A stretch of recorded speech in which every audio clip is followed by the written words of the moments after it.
What's going on, everybody? My name is Nick. And my name is Dave. And this is the Deep Dive, and we are starting a brand new series, or we have started a brand new series we did. Called A Generous Life. Dave, tell us a little bit about it. Give us a snippet. Well, it's stewardship. It's that time of year. Yeah. And so, but yeah, we need to be more generous. God's been generous with us. And so that's what we're talking about the next couple of weeks, starting yesterday. And so let's talk about it today. Let's get into it.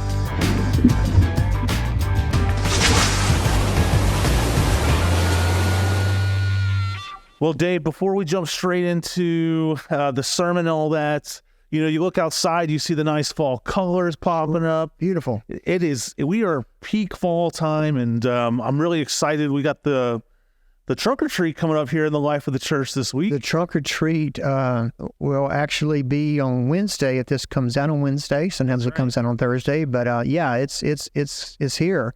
It's hard to believe, and we're supposed to have a spectacular day. Oh, I think so. I think I've heard something like 30 plus trunks. Your band's going to be here playing. Play a little bit. Pumpkin Patch will be open. It's just going to be a blast. It always is a blast. It is a great time. I really enjoy it every year, and it just seems like it's been growing, and looking forward to another good one this year, and the weather's going to be perfect. Perfect. Yeah. I think one of my favorite things about the trunk or treat, besides seeing the kids and all that stuff and the joy that comes with that, but it's kind of watching the church do something together. Yeah. And like just watching how well things just go off when we all kind of put our gifts together. That's kind of been a theme this year. Yeah. I've seen a lot of things, including, you mentioned the pumpkin patch, but there's been a lot of coming together and doing stuff together this year. And I like to see that. You got to love that. Yeah, I do. I love that. Even more coming, I think. So I'm excited about that. But for today... well, now we need to come together with stewardship. That's right. Well, I think that's another way we can come together. It is.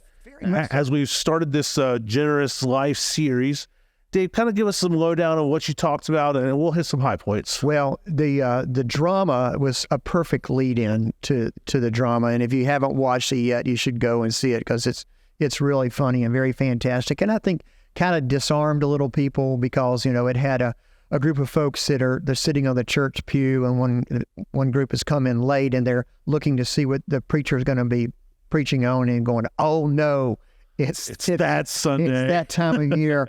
And so we do many times, oftentimes, most of the time, look at stewardship and our giving, giving of our time, our talents, and our resources to the church. And we have a very generous church. We do. We have a lot of folks that are super committed with all those things. So this year I'll tell you, as a pastor, and a pastor has been around for a while and preached sermons every year. I hate to say this, but like some of these times, like Christmas, Easter to some extent. I mean, love preaching the message of the resurrection, but like somebody who tries to be creative like me, likes, how can I approach this differently? What am I going to say this year that is new? And maybe in some way you just need to rehear it. But I did take an approach that was different, and I went to a text that I've never used before in a stewardship campaign, and that was back from Exodus 25, and looking at when they built the tabernacle. And I set it up by saying, if you're reading the Bible through in a year, lots of times where you get bogged down is about the place where I read yesterday, because it goes into tremendous detail about building the tabernacle. And if you don't know what it is, the children of Israel, when Moses led them out of slavery in Egypt, they were kind of wandering in the desert, and they had already received the 10 Commandments, but it was time for them to really come together as a community, as a worshiping community, and their worshiping life, what it was going to look like. And so they constructed this tabernacle, this huge tent that had many compartments. It was very fancy. It had different sections in it, very elaborate. And God gave them instructions through Moses to build it in a very specific way. And so in the latter part of Exodus, from like chapter 25 to 40, really the rest of Exodus, it goes into all those details of what it was going to take. And what it was going to take was lots of things. It was going to take a lot of workers and effort to do that. Yeah. And all sorts of skills were needed, from seamstresses to construction people to, they had to make this thing called the bread of presences, to the bakers, to just all different types of talents that the people would have. And of course, it was going to take their resources as well. And so, as we've been talking a little bit in the earlier part of the the podcast about being united in ministry, it really was a case of that, to have this thing. And it was in the center of their camp. And wherever they went, as they were wandering the wilderness for 40 years, they brought that and they set it up. And it was at the center, and all the camp was around it. I'm reminded, have you ever been to a camp meeting? Yeah. Okay. Like where people will stay for the week and then... Yeah, Holbrook is close to here. I had a close connection with Salem Campground when I was in Conyers and was there every year. But in the center of where they worship is they call it the tabernacle. Yep. And people have tents all around it. Now, they're actually little houses, but where they live, but they call them tents. Right. And so it's very much structured like the tabernacle, and remembering that, because not only is that part of the Jewish culture, Jewish religious culture and tradition, it is ours too. And it's a reminder that as the church, the church should be the center of our lives. And I think how we get to that is by, our time, talents, treasures, and using those things.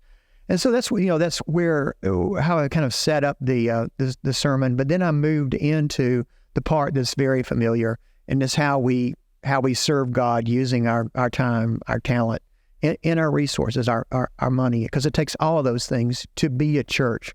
And the more that we're invested in that, I think the closer we come not only to one another, but closer that we become to God. Yeah. I want to ask you a question as you were talking about church kind of being the center of life. And that was something that stuck out to me that you said yesterday while you were preaching.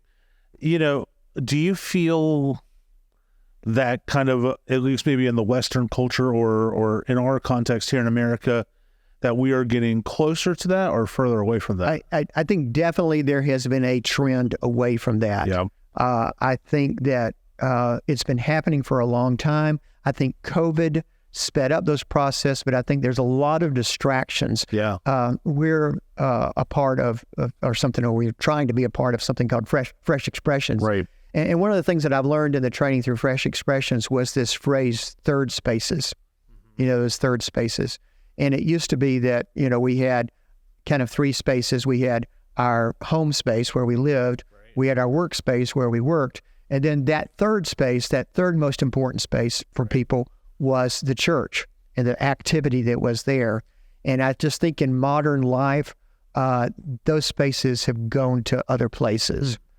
Not bad places, important places. I mean, things like, children's sports or, activities like that, or other hobbies that people might have. And those are good and those are enriching. But I think it's good to be mindful that I think as followers of Jesus, it's important to have that church community, our worshiping community, as that next important space, because it makes all of that sort of balance and come together. Yeah, I kind of agree with that. And I think it's interesting when you kind of see, I feel like it's even, a lot of it's happened, I'm 38, has happened in my Christian lifetime, of how we've kind of moved away from that. And maybe you're right, maybe COVID really expedited that process, but you started seeing kind of the trends along the way, like just more and more things started happening on Sunday. Even when I played baseball 25, 30 years ago, nobody touched Wednesdays or Sundays. Sure. This isn't combating those things, but it has been interesting to watch how culture has kind of changed within that. But how do we help, as a Christian trying to make that,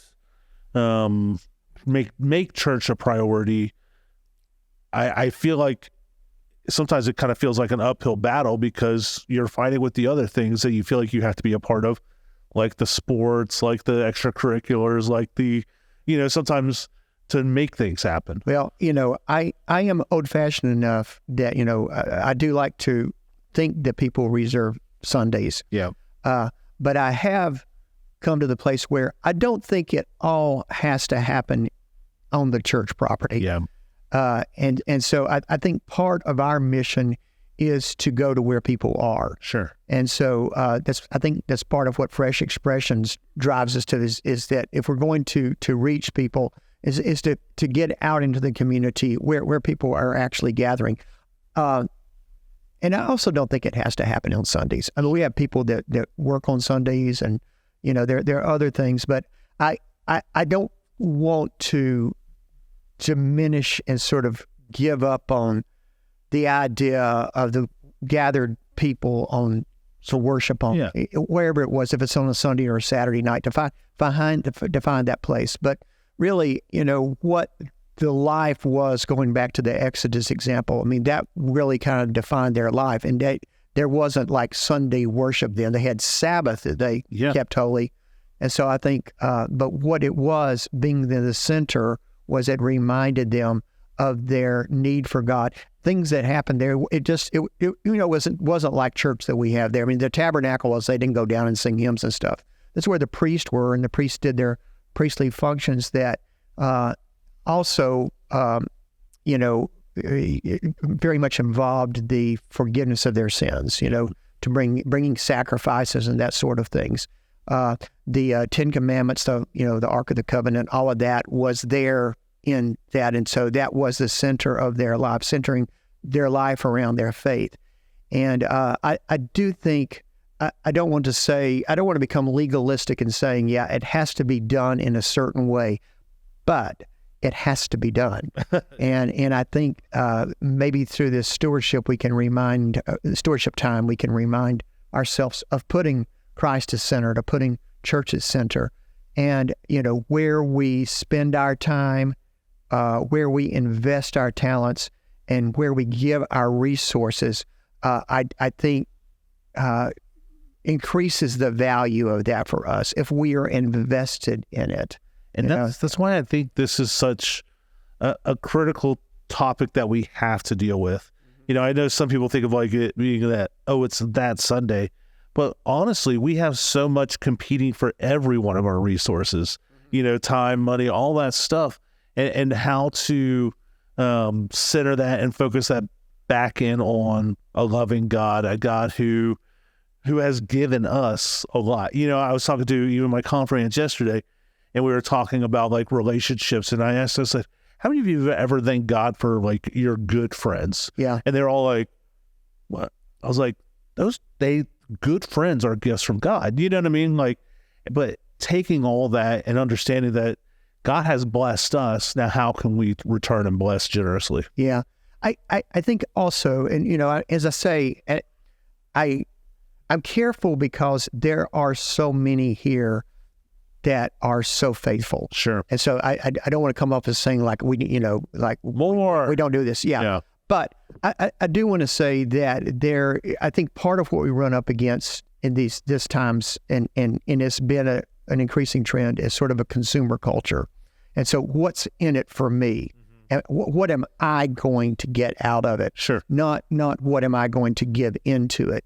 And I think the joy of stewardship is discovering that what we give into something, we get so much out of it. Right. But I think maybe we've sold that message a little bit too hard, that come to church because you're going to be entertained, or your kids are going to be like going to Disney World, or you know what I'm saying? Yeah. We have kind of bought into that as well as making sort of an economy within the church, rather than seeing it as the center of life, where because we invest in it, we're drawn closer to God and in our own faith and in our own discipleship. Sure. Yeah. Yeah. That might be a place the church overall, not necessarily just Hickory Flat Church, would need to repent in some of those spaces of just like, maybe we have gone too far into the consumer. We looked at everybody else and go, oh, they have big and shiny. How do we make big and shiny versus how are we doing what God's calling us to do? Yeah. How are we leading people closer to Christ? And, I do think there's still that idea of kind of like what you put in, you get out, and just in terms of like the community, pouring into the community of faith more so than just giving to you know what I mean? Yeah. There is an often post that happens on Cherokee Connect with people looking for churches. And I am not being judgmental. Yeah. I'm really not.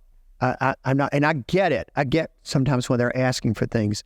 But lots of times when I read those, they're just so consumer driven. Like, Sure. where is a church that is gonna do these things for me? Yeah. And instead of, where is a church that I can get involved and use my talents, Right. and and have a spiritual home.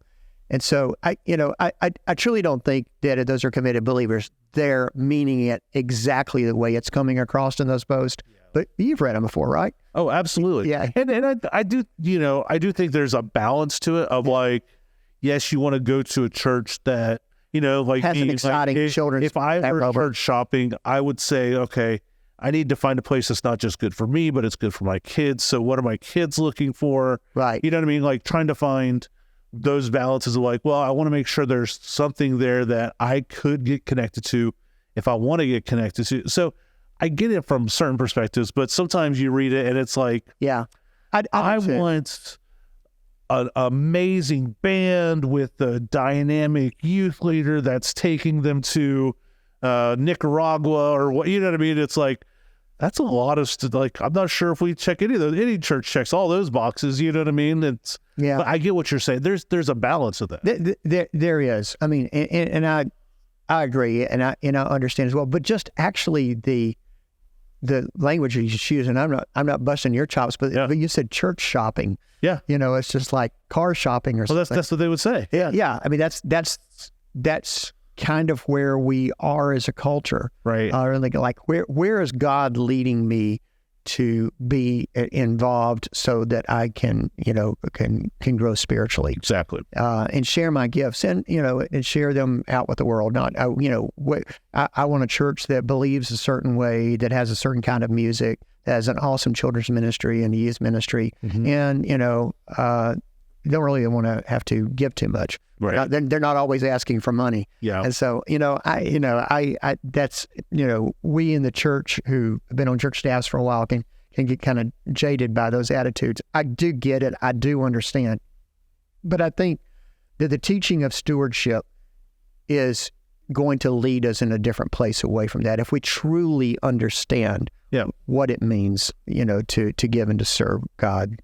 Oh, yeah. Yeah, I really like the way we tend to approach giving with, money, yes, is important. And we need to talk about it, and we need to use it as a resource to do good for the glory of God. Yeah. But we also talk about time and talent. And I think with those spaces, recognizing that, for those who have money to give. For those who have time, give. For those who have gifts, we all have gifts, but we all have all three of those. But you know what I'm saying? Like use what you have, and then ask God to help you work in these other spaces. Yeah. Just get, again, as we've said multiple times, our consistent rhetoric is just get into it. With whatever feels right to you at the moment, do it. But then ask God to help you to grow in your generosity of your time or of your heart or of your money. You know what I mean? Whatever that is. Just start though. Like don't sit until you're like, well, I have to give all three all at once. And it's like, that's not what we're ultimately are asking right away. Yeah. Jump in. You got to start somewhere. Exactly. You don't have to get like if the biblical standard is 10%, and you haven't been giving it and you have a certain, your checkbook is set up in a certain way, it's going to be impossible without going bankrupt to do that probably. But we can be more careful and better stewards of our money. And point I make, it seems like every time we come around, is like when I did not do that, when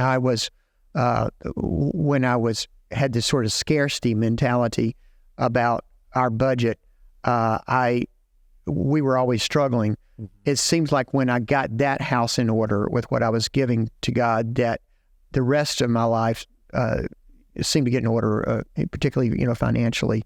But, that kind of leads very well into the other major passage. I had read a very long passage from Exodus 25, and I think it went over pretty well. It's funny because I really had a little trepidation about I think I read 29 verses. Yeah. And there was just a whole list of stuff that they needed. But I wanted people to get the variety that was there. I mean, all the different gifts that it was going to take to make the tabernacle. Yeah. And so that was kind of the point, was the fact that it was long.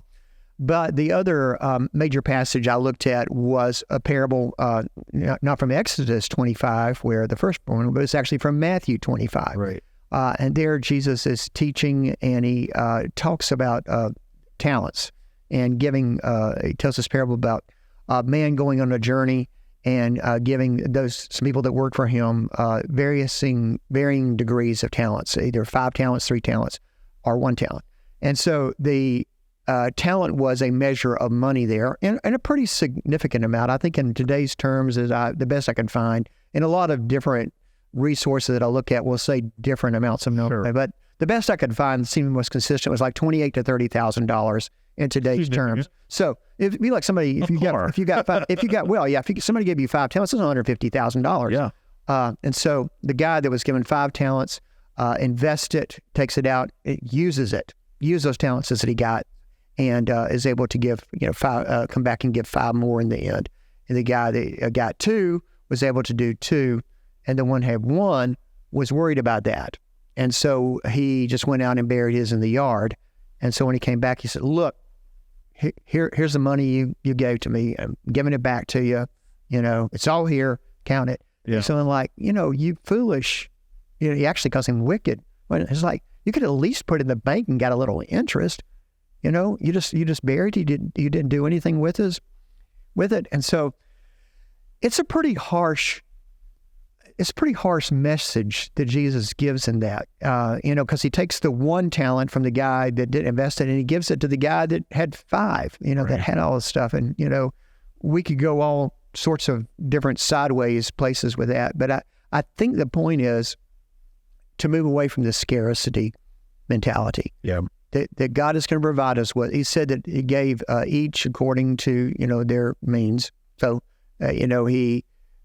God is not going to give us or put us in a place of expecting more than, that, but God does expect us to be faithful with what we've been given. Yeah. And to not, to hang on. And I look at us, because I think lots of times on church committees and stuff, we can get into a scarcity mentality of, we can't do that because we don't have enough talent, or we only have limited resources and that sort of stuff. And, there's kind of a measure of wisdom in there, but there is also this measure of investing in the kingdom for, and taking those steps of faith. Yeah. You know what I mean? I agree. Yeah.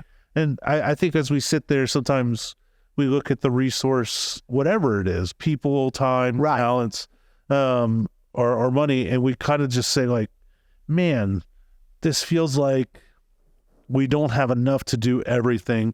So it's almost like we play like, I don't know, what's Settlers of Catan or something. Like, we try to put our pieces in certain areas to hopefully build, but then it's kind of like, but we still have the rest of it.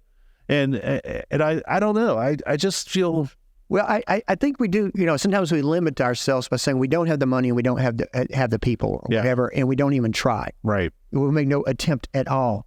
And so I think, the 5 talent person, they went out there boldly and tried something. I wonder if the parable is written different and, they lost the money. Yeah. But I think God would have been pleased because they were trying. Right. And I think sometimes we don't do anything. We limit ourselves to just kind of sitting with our hands in our lap because we're afraid to take those steps of faith and action to with the resources that we have. Yeah. To, try to be faithful with that. Well, you could take this parable and you can go to just about every committee and find each of these people. Yeah. Yeah. You know what I mean? And from an outside perspective, part of me could go, I could see where each one of you are at. You know what I mean? Like, I could see where we're all saying, and sitting there and kind of going, okay, how can we honor God with what we have? And I think ultimately, We see what Jesus said in the parable, what he was teaching. That it's better to try. It's better to get the money out there and let it work for itself some, and in that space. But also, like, how do we follow that? Because you also have the rhetoric of be good stewards of what's been given. It's like, what is good stewardship in that? Yeah. I go back to, I think Heather Jalad used this example in some training she did with us a while back, and we've used it in staff. I'm not sure we've mentioned it in the podcast before, but it's the scene from the Apollo, and I get confused on which mission it was that they were up. There was a movie about it, yeah, and they had to get back, and they were going to have to fix the ship to get back, to get home, and they didn't have, they only had what they had on board. Right. That's only the resources that they had. Yeah. And they had to somehow get back, and so they got a team of engineers, and they dumped, it was like duct tape and a screwdriver and a few other things. These are the things they've got. Now figure out how they can make those into tools to get home. Duct tape. I love that. the universal, let's just fix it with this. But they had this whole, they did have some things. Yeah.